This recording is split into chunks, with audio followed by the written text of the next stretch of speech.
Welcome to episode 332 of the AM/PM podcast. This week, Meghla and I are speaking about sourcing outside of China. You know, most people are doing their sourcing in China, but there's lots of other options out there, including, you've heard some people talk about Mexico, but especially India and Vietnam. And that's what we're going to be talking about today, the differences, how to go about it, how to find the suppliers, what type of products are actually best to source in those marketplaces, and a whole lot more. And one more thing. Helium 10 Elite is open for new members right now. You know, we normally keep this closed and only open it a couple times a year, and right now it's actually open. If you go to h10.me/elite3, h10.me/elite3, you can check out all the details. But basically, Helium 10 Elite is the most advanced plan from Helium 10. It includes monthly training from myself and other high-level experts. It includes monthly roundtables with myself, plus other weekly roundtables with the staff of Helium 10. You get a lot more access to some of the tools in Helium 10. You get upgraded access. You can send more things. You can do more things. You get some special software that's not available in the general Helium 10 software suite, plus a whole lot more. So make sure you go and check out Helium 10 Elite at h10.me, elite3, h10.me/elite3. Get all the details and hopefully sign up if you're not already a member, because it will be closing soon. Welcome to the AM/PM podcast. Welcome to the AM/PM podcast, where we explore opportunities in e-commerce. We dream big and we discover what's working right now. Plus, this is the podcast where money never sleeps, working around the clock in the AM and the PM. Are you ready for today's episode? I said, are you ready? Let's do this. Here's your host, Kevin King. Kevin King. Meghla, welcome to the AM/PM podcast. It's so great to have you on. Thank you so much, Kevin, for having me. It's really good to be here. Yeah, I mean, we go, when did we first meet? I think it was we were doing a bunch of stuff with Global Sources, I believe. And Global Sources, I don't know if they still do this anymore with the pandemic, but before the pandemic, Global Sources, which was, they're based in Hong Kong, correct? Yes, that's right. But you were out of Singapore. Yes, I was in Singapore, and I used to organize the Global Sources Summit in Hong Kong. And you were a speaker at that summit, I think twice, if I'm not mistaken, 2018. I think both times 2018. Yeah, I think I did speak. Maybe it's 2018 or 2019, something like that. Yeah, so you had every time the Canton Fair would be going on in China, Global Sources would put on a summit as well over in Hong Kong. So people that could go to Guangzhou and go to Global Sources, and go to Canton Fair. And the way the Canton Fair works is there's 3 different phases. So, and it goes over about a 3-4 week period. But in between each phase, they have to tear down the booths and set up the new one. So there's a gap of several days. And so Global Sources would step into that gap so that people that had flown in to Asia, they had something else to do, some other business that they could do. So everybody would go from Guangzhou up to Global Sources. Global Sources is a little bit smaller show, but it was more curated and more, probably a little bit more higher end type of stuff. And Global Sources, I think it's globalsources.com, is still a great website. They compete against Alibaba. And I think they've actually been around longer than Alibaba, if I'm not mistaken. Yes, they were established in 1971. Yeah, it's a great website for sourcing. I actually found, some of you may have heard, I did a Apple Watch charging dock. It was one of my first products back in 2015 as a FBA seller. And I actually found the factory on globalsources.com before I knew Meghla, before I knew even they had a show or anything. And so that's how we met. Now, are you still doing stuff with Global Sources, or are you completely branched out and doing your own thing now?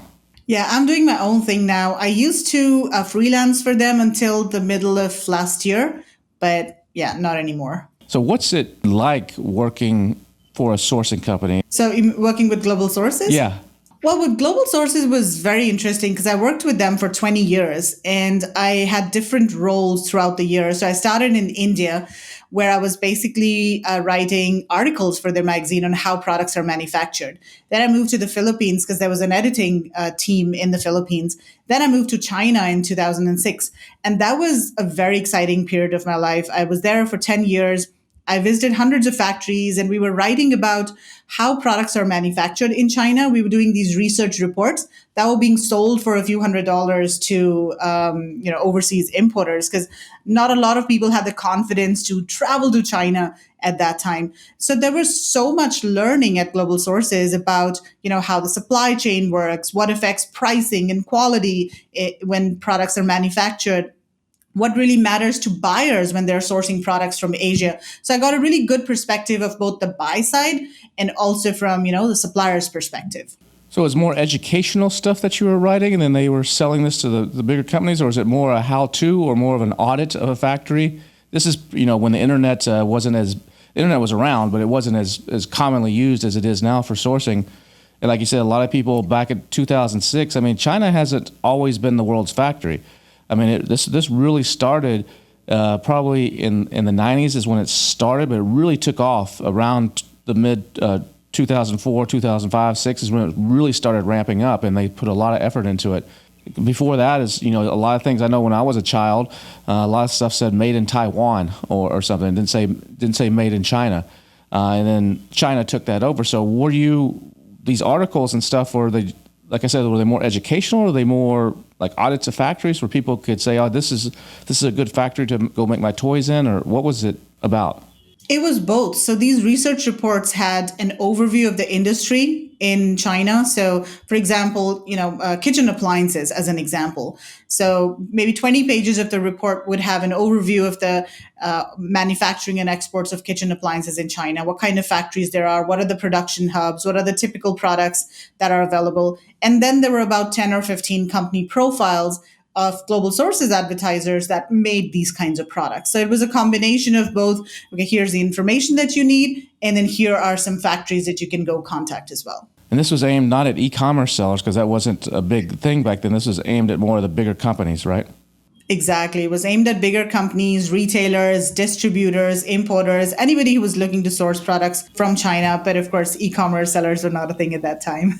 So how much, since you were writing these research papers 15, 20 years ago to today, how much has China changed as a manufacturing place? Oh, China has changed tremendously. And the biggest change that I see is that companies have moved up the value chain, and they are so much more sophisticated than they were at that time. And I remember, visiting factories in far-flung areas, interiors of China, and there were dusty factories. There was this woodworking factory. I'll never forget that. I walked into the workshop, and it was difficult to breathe there because there was just so much sawdust all around. And but now, if you go to China, the factories are so advanced. They've upgraded their equipment, a lot of automation happening, and also in terms of production, what I've noticed is that Chinese companies are moving up the value chain. They're producing more value-added product, doing more R&D in their factory, especially for electronics and high-tech products. And in fact, some of the low-end production is being moved out of China. And that's one of the reasons for that is the government wants the suppliers in China to move up the value chain, and they want to get rid of the low-end kind of stuff that's low value. So I think that's a big change that I've seen. And also, of course, more people traveling to China and Asia. There's, more buyers coming, more Amazon sellers, of course, in the recent few years as well. But that wasn't the case at that time. And of course, Canton Fair was still happening, and there were buyers coming, for Canton Fair and visiting factories. But a lot of the trading was happening through Hong Kong as well. So all the traders used to be in Hong Kong. They used to buy products from China and then sell via their trading companies in Hong Kong.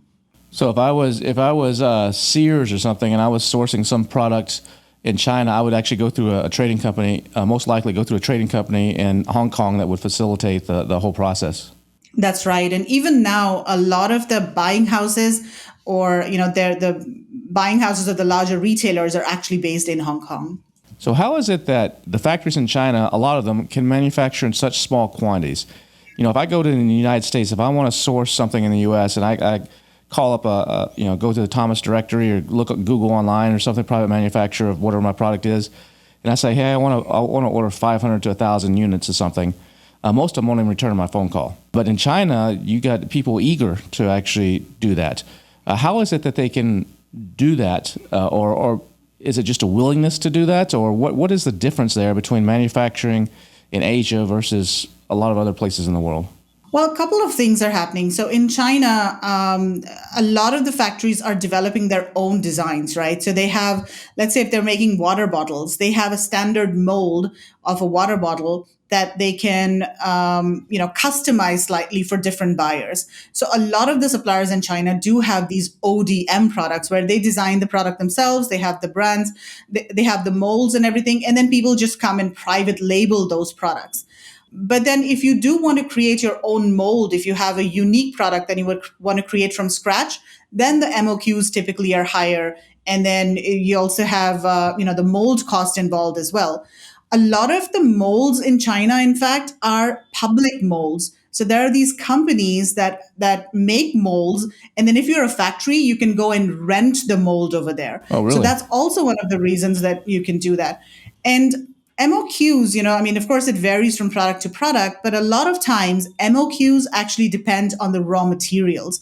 So, for example, let's say apparel. If you want to produce something that's customized, that has a customized print, for example, the MOQ is not the supplier's MOQ. It's actually the textile factory's MOQ because it doesn't make sense for them to run run the huge machines and all for 100 meters. So that's a limitation. It's mostly the raw materials. Even if you have something like, let's say, plastic, for example, it's the raw material that is dictating the MOQs. And so if suppliers can somehow manage that, then the MOQs are lower. Also, sometimes they just make minor changes in the molds. They're very creative and innovative in these sorts of things, right? They don't have to make the entire mold from scratch. If you want a small change, if you want a design change or something, always just modify the molds a little bit and, make the product for you. But what we found is that typically, MOQs are slightly higher in China than they are in India. Because in India, a lot of the products are handmade and handcrafted. So MOQs can be pretty low as 200 pieces. Of course, for handmade products. If they're, machine-made products, plastic products, then the MOQs typically would be higher. Speaking of that, there's a big trend right now of people saying we got to get out of China. There's political reasons. For some, there's the tariff, the Trump duty, that the 25% that's added on to the normal actually duty that can drive the cost up. There's a lot of IP problems and protection issues with manufacturing in China. So a lot of people are now looking to other places. Mexico is a hot one right now. There was just a conference recently in Mexico. You run some sourcing trips for India, the India trip, and also I think for Vietnam, and to show people the ropes there. Why is it right now? Why do you think, is it just a little fad and people are just scrambling? Or do you think this is something that's permanent where people are actually going to try to diversify outside of manufacturing in China? Yeah, I think it's a trend that is going to continue gradually. And one day, 5 years from now, we're going to wake up and we're going to see that, oh my God, China's market share has reduced tremendously and it's spread across all of these different countries.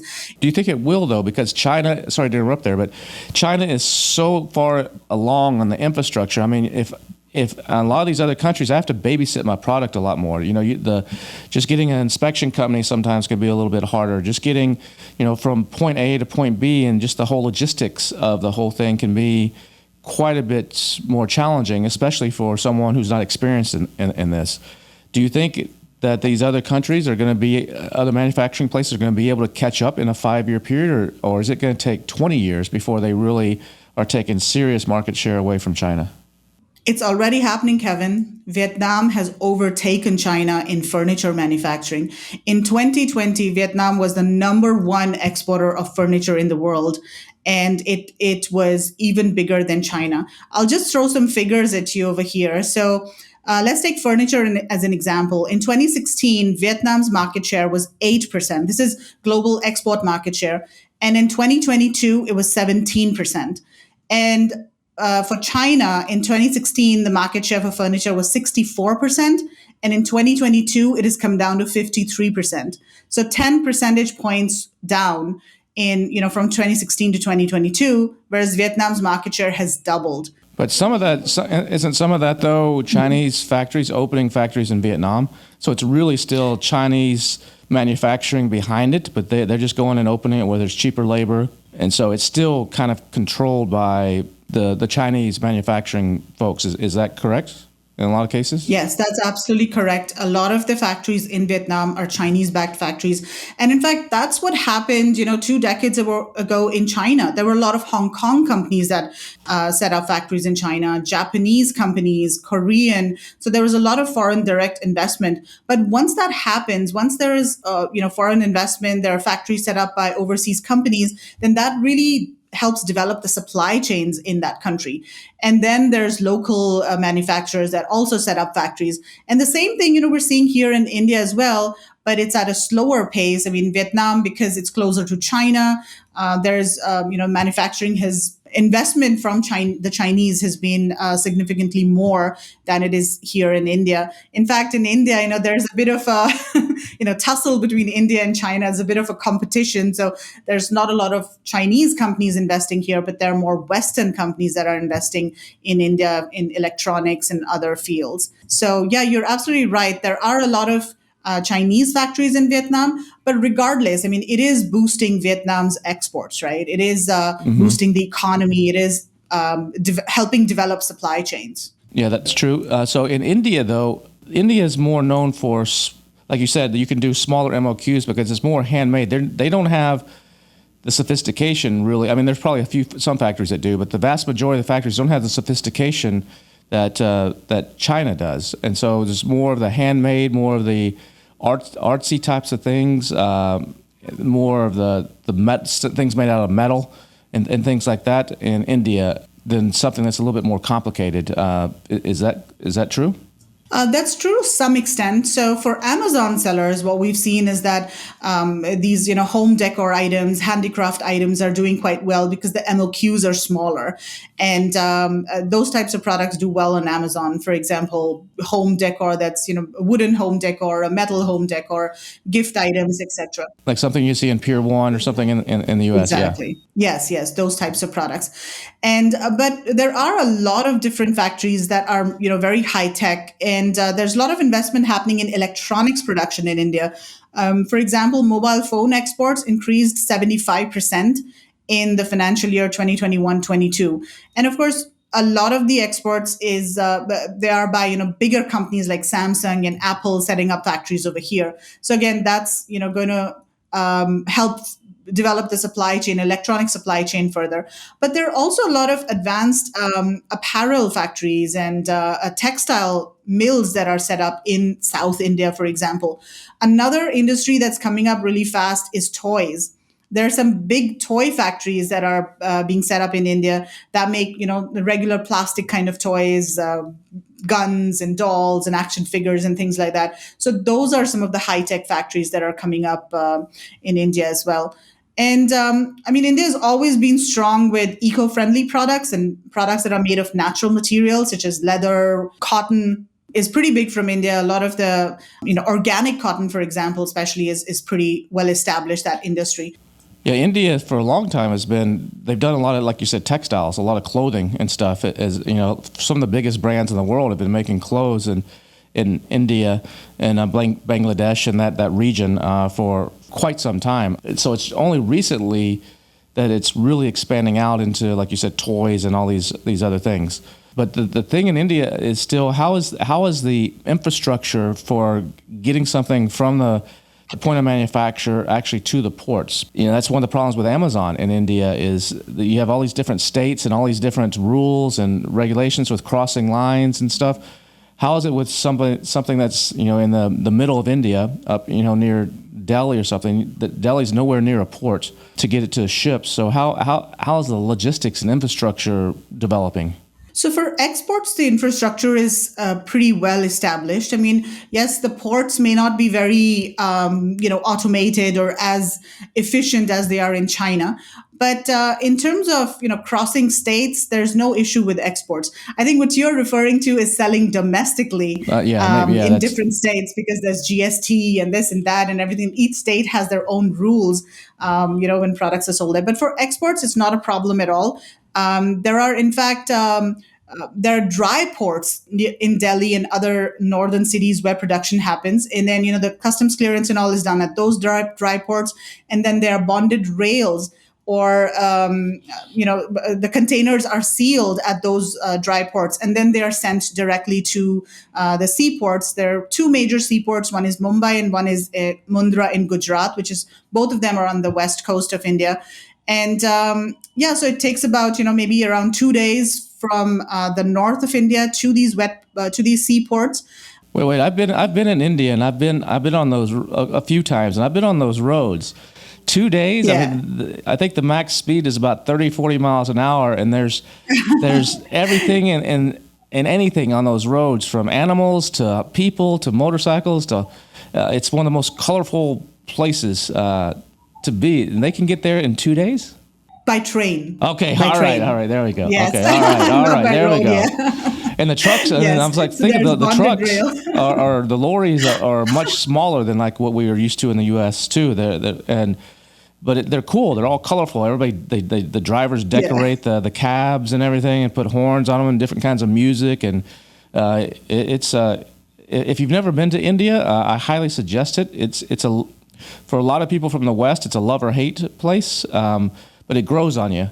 You go there, and there's just so many people, so many smells, so many colors. It's so exotic and different than what you're used to in the West. You'll have extreme poverty next to an opulent palace or something. It's a very interesting place, but it's a very cool culture and very good people, hardworking people. And if anybody is actually going to make it against the Chinese manufacturing, I think India has the best chance of anybody. Yeah, I totally agree. And one of the main reasons is the population, the working population. There's 1 billion people. What other country in the world has that many, people to, manufacture products? So I think that is one of India's strength.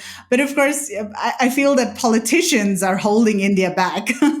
That's been one issue that India's had for years now. But I think the current government is very stable, and they've got a lot of business-friendly policies, and that has helped bring FDI into the country, and that has also helped boost the manufacturing and export sector significantly. So I'm listening to this, and I'm like, this sounds interesting. I'd like to take a look at in India. How would I go about even finding? Can I find this on Global Sources or Alibaba, or how would I even start? Where would I start to try to find a factory to manufacture my toy line in India? So I think the first thing is to determine if your product can be made in India at a competitive price. That's important to say as well, because if there are no factories for that particular product in India, then it doesn't make sense to waste your time. So you only come to India for the products that India makes, and there are good manufacturers, for those products. If that's my first step, how would I know that? You would come talk to me. Okay.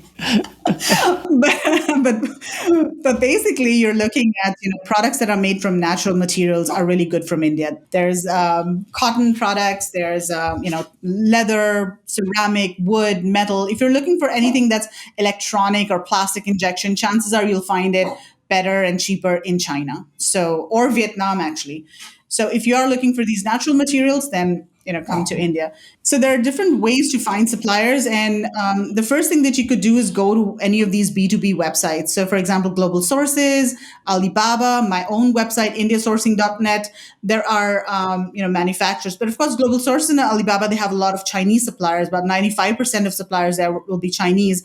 But then there are about, 5 to 10% suppliers from other countries. You'd need to use the country filter in order to find suppliers from India or Vietnam. That's one thing. I mean, my website, indiasourcing.net, focuses entirely on Indian suppliers. And the other thing that you could do is go to trade shows. So specifically, if you're looking for, home products, like wooden and metal home products, you could visit this trade show called the Delhi Fair. It's held twice a year in Delhi. And during my trips, we take people there as well. That's sort of the Canton Fair of India, but is of course much smaller. And all suppliers at that fair are actually export-focused companies. So that's a benefit of visiting that fair. And then you could also go to Export Promotion Council. So these are basically government organizations that are tasked to increase India's exports. And they have manufacturers who are their members, and all of them are exporters. And so you could go to any of these councils, look on their website, ask for a supplier list, and then contact those suppliers. The benefit of going to these councils is that all of the companies listed with them are exporters. And in India, it's very important to source from an export focused and an export experienced company because the domestic market is huge. There are a lot of companies that really manufacture for the domestic market. They have no idea how to export. They don't have export licenses. They don't know about the standards of Western, countries. And so it's important to find a company that really is export experienced. You could also use sourcing agents to find suppliers for certain product categories. Typically, sourcing agents charge a fee based on the order value. So 5 to 10% of the order value is how they would charge. Those are some ways to find suppliers in India. What about quality control in India? How, if you take your eye off the ball in China, you could place your first order, do quality control, everything's fine. You place your second order, everything's fine. The third order, you're like, I don't need to check quality anymore. These guys have never messed up. And then the shit hits the fan. How is it in India? And how hard is it to get quality control? Are there companies that go and do it, is the quality typically better than China because they care more, or is it about the same, or what? Talk to me about that. It really depends on the type of company. And there are, different types of companies. There are companies that are small and disorganized and they have, they're maybe just starting out or they're not very experienced in certain markets and you have to manage them a lot.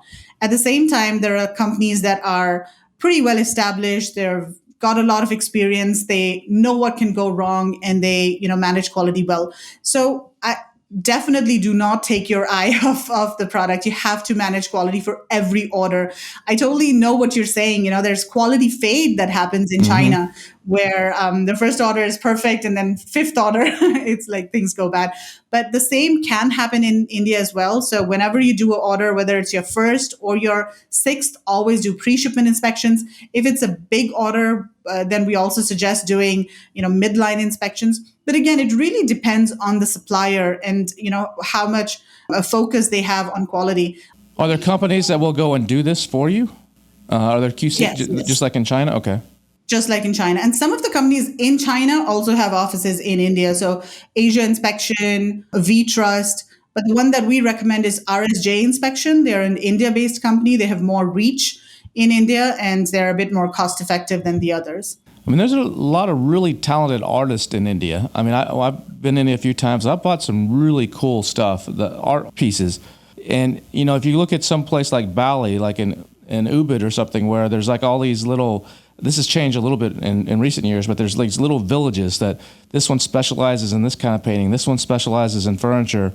And it's some really great stuff that somebody labored for 200 hours to make, and you can buy it for, a few $100 in some cases. It's kind of ridiculous, the value to the time it took them to do it. Is that the case in India as well? Are there pockets like around Delhi, that's where the toy manufacturing is, around Mumbai, that's where this is, around Goa, that's where this is, or is it just kind of like China? There's certain regions in China that specialize in something. Is it the same in India? Yes, it's exactly the same in India. And a lot of the cities, especially in the north and even in other countries, but even in other states, but especially in the north, these cities have developed over hundreds of years, literally hundreds of years, specializing in that material. There are cities that really specialize in certain materials. For example, there's a city called Muradabad in North India that is known as the metal city. So every second factory over there manufactures something or the other made in metal. And originally, when there were kings and queens and all over here in India, they used to produce things like swords and body armor and, those kinds of things for the kings and all. And gradually over time, they have adapted and they have changed the products that they manufacture. And now they are supplying to, retailers around the world. And there are artisans in these areas whose families for generations have been, practicing this craft, and it's been transferred from one generation to another. Similarly, there's a city in the north called Firozabad that's for glass. There's another one for ceramic. There are a couple of different pockets for leather. There's some for jute. And there's one for home furnishings, all, rugs, cushion covers, things like that. So yes, there are different production hubs around the country. And so depending on the product that you need, you should go to the right production hub because the supply chain is more developed there. There's competition among suppliers, so you tend to get better prices as well. And the logistics is set up, better in those regions as well because there's a lot of exports happening. And what about Vietnam? I mean, you do some stuff in Vietnam too. Is it a little bit more sophisticated right now than India because of the Chinese influence? Or what's the difference really in Vietnam and India if I was looking to go outside of China? So the key differences between Vietnam and India is that, first of all, Vietnam has more, as you said, high-tech factories, bigger factories. There's more investment from Chinese companies, and also other foreign direct investment is coming into Vietnam as well. So they're pretty well-established factories. In fact, big companies like Adidas and Reebok, Nike, and all, they have set up their own factories in Vietnam. They're producing in the millions over there. There's also a lot of electronics production happening. Again, bigger companies are doing this production. It's not really the smaller, private label electronics production that you see in China, for example. Like if you want to buy, 5,000 Bluetooth speakers or something like that, if you go as a private label seller, you'll find a lot of electronics companies. We're not seeing that in Vietnam as yet. Most of the manufacturing is being done by large companies in Vietnam. But what's happening is because of these bigger companies, the supply chains are developing. And so we are seeing some local manufacturers setting up their production facilities for electronics specifically. And then clothing. Vietnam is doing really well in clothing and accessories, all types of sports apparel, functional apparel, outerwear, whereas India focuses more on cotton. Vietnam does a lot of, fabrics and man-made materials, nylon, polyester as well. And even though a lot of the raw materials are actually imported from China. So that's something to keep in mind, when you're looking at supply chains and things like that, that a lot of the products, even though they are made in Vietnam, the raw materials may have to be imported from China. Is that the case with India too? For India, yes. For certain products, yes. So, for example, polyester, functional fabrics. But in India, most of the products that you would buy from India are where the raw materials are available locally. So the natural materials, for example, wood, metal, everything is available in India locally. But yes, for electronics, for example, the ICs would be imported from China, whereas some of the other plastic injection parts would be made in India. You're an expert more in Asia, but what about compared to Mexico? From what you know, a lot of people are looking at Mexico because it's closer to the U.S., but they have the same problem. Is most of the raw materials are coming from elsewhere, not coming out of Mexico. It's just the labor and the final manufacturing steps there. And I think the labor costs are actually a little bit higher in Mexico than probably in Asia. But maybe you can save on that because it's closer shipping and it's not as expensive to ship. But what's your thoughts on out of these three developing areas that are going to be competing against China? How do you see that shaking out in them ranking? Do you think China, like you said earlier, they're losing some market share and they'll probably continue to, but they'll probably still be, I'm sure they'll still be number one. But how do you see it being number two, number three, and number four out of these other three that are kind of the emerging new hotspots? Yeah, definitely. I agree with you. China is going to be the number one for 5, 10, 15, 20 years. And I don't think there's any other country in the world that is ready to replace China entirely. What's going to happen is that there are certain countries that are going to develop certain product categories, certain niches, and but China is basically producing anything and everything. And in China, it's not a matter of whether or not it can be produced, but it's a question of how much can it be produced for. So I don't see any other country in the world that can completely replace China. But a lot of the production is going to move to Vietnam, India, Mexico over the next 5, 10 years. I mean, Vietnam, I see, is the number one contender to China in terms of production capacity and the types of products. And the main reason for that is because of all of the Chinese investments that we're seeing in Vietnam. And then other hubs like there's even, Turkey, Thailand, all of these other small production centers, they're going to specialize in certain product categories. And Mexico, I'm not an expert in Mexico, but from what I see, there are logistic issues in Mexico in terms of raw materials, in terms of getting factories, and in terms of the limitation of product categories that are available, in Mexico for manufacturing. So there are certain products, for example, ceramics is pretty well established in Mexico, and leather and some of the other categories. But again, we're not seeing too many electronics factories, for example, or other high tech factories. So India, Mexico, Vietnam, all of these countries are going to take market share away from China gradually. China is still going to be the leader in the next decade, I would say. But it's going to be a different world 10 years from now. Every single week, Kevin, we receive emails from people saying that I want to source from anywhere in the world except China. What can you do? But of course, the problem is that not a lot of countries have the supply chain and the infrastructure like China does. But people are looking for alternatives. I think people are just a bit wary about China and the things that are happening, the political instability, and what would happen if China invades Taiwan. That's a huge issue, and people in procurement are actually talking about that as well. So with Chinese manufacturers, it goes a long ways for me to get on an airplane and actually go and visit the factory and actually go and have lunch with them. It's really big part of their culture, and it can really help me perhaps get better pricing, perhaps get moved higher up in the line of manufacturing, get my stuff quicker, and lots of other perks to it. Is that the case in India and Vietnam too? I know maybe for your first order of a few hundred units, you're not going to get on a plane and go over there, but is that cultural significance still important in India and Vietnam like it is in China, or you can pretty much do everything remotely and really never need to worry about visiting them? So definitely, personal relationships are really important, and especially in India. And it's easier to communicate with people in India because most suppliers would speak English. Vietnam, language is still a problem. You might need a translator if you go to some factories. So I think in Vietnam, there's a higher chance if you be able to do your sourcing virtually.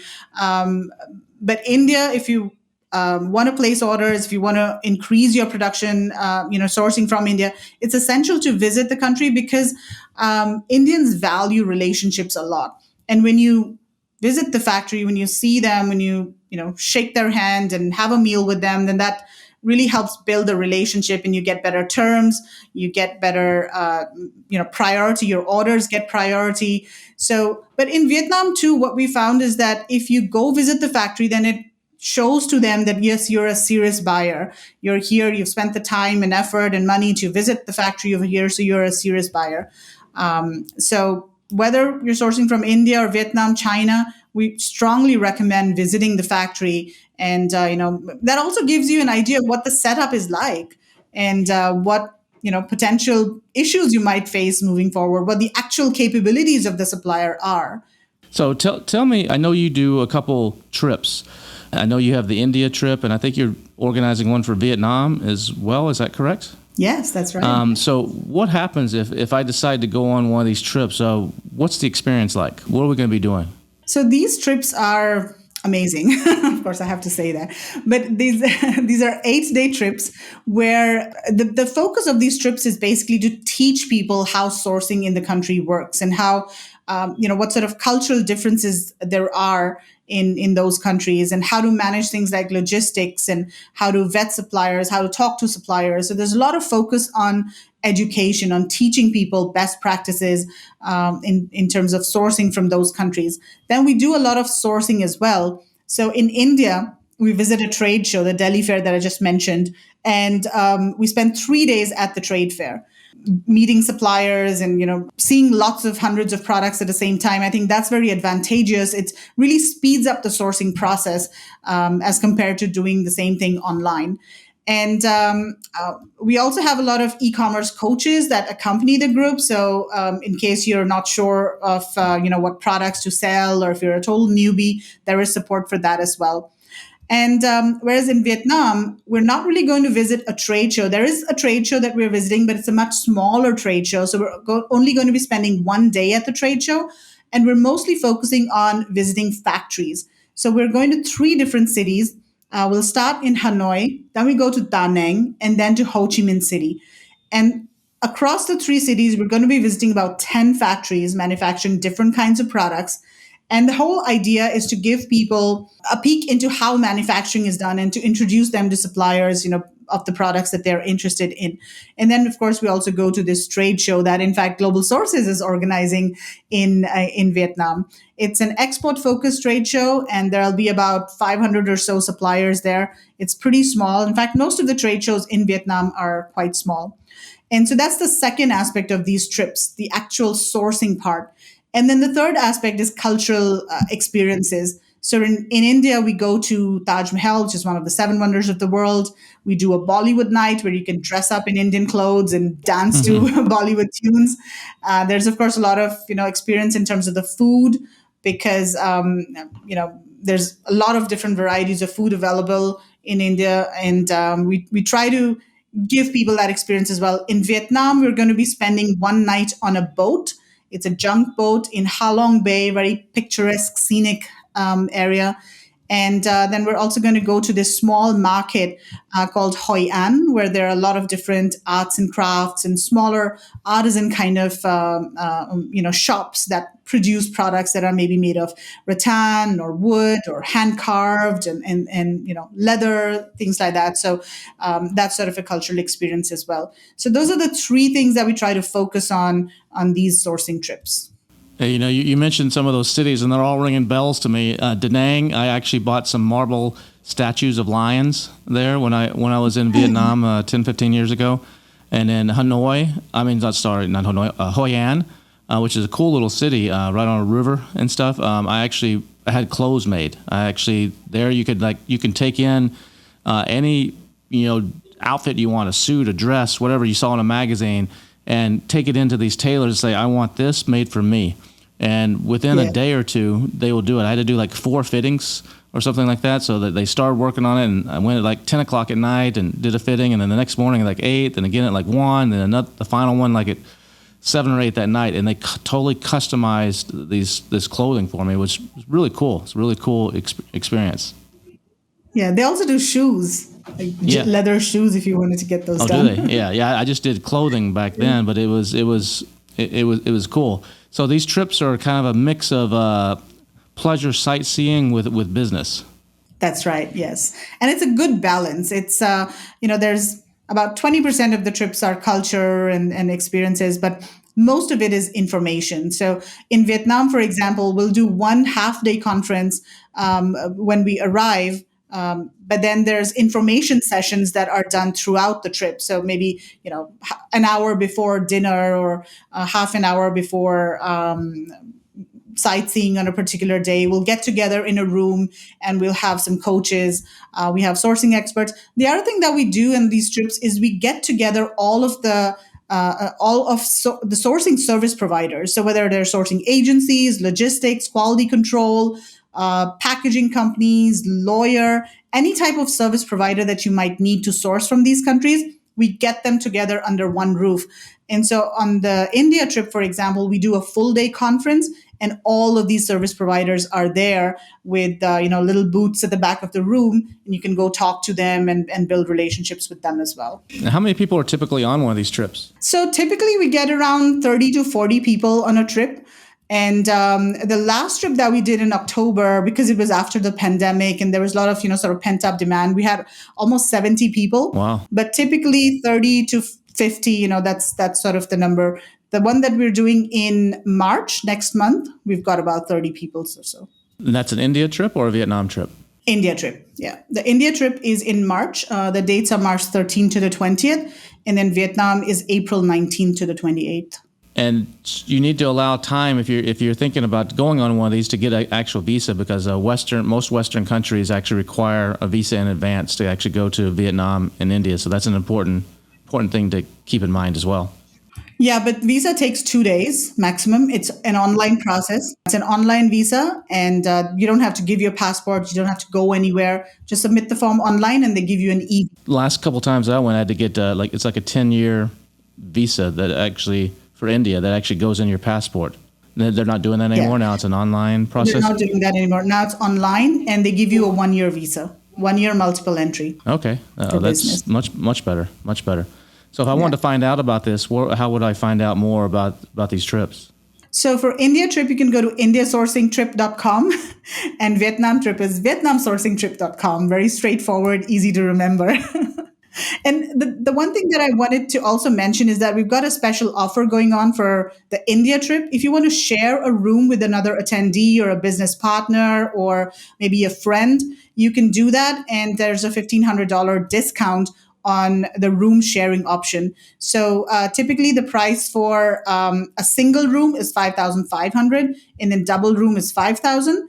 But we've got a few rooms that are available at this lower price of 3,500. So it's a $1,500 discount for sharing a room. Now, if I'm listening to this and it's too quick for me to get my ducks in a row to actually make one of the trips in March or April, will there be another? You said you do the India one twice a year around the fair. So I'm assuming in the fall there'll probably be another one.